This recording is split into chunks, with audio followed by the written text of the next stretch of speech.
بانی P T I اور ان کی اہلیہ بشرا بی بی کے خلاف 190 ملین پاؤنڈ ریفرنس کا فیصلہ محفوظ کر لیا گیا ہے۔ احتساب عدالت کے جج ناصر جاوید رانا نے آخری روز 6 گھنٹے زائد سماعت کے بعد ٹرائل مکمل کیا۔ محفوظ فیصلہ 23 دسمبر کو سنایا جائے گا۔ آخری سماعت کا حوالہ اس رپورٹ میں دیکھیں۔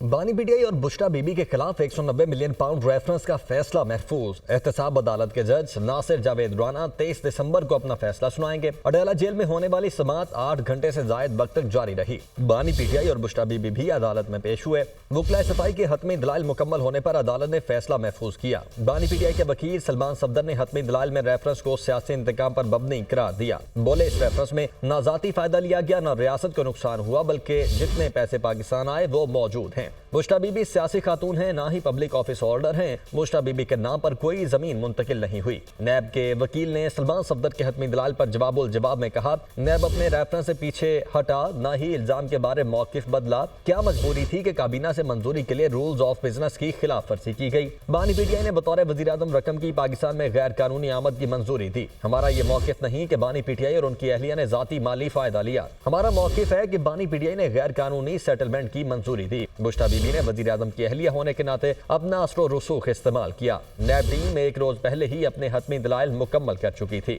190 ملین پاؤنڈ ریفرنس کا ٹرائل 1 سال چلا۔ 27 فروری کو بانی پی ٹی آئی اور بشرا بی بی پر فرد جرم عائد کی گئی تھی۔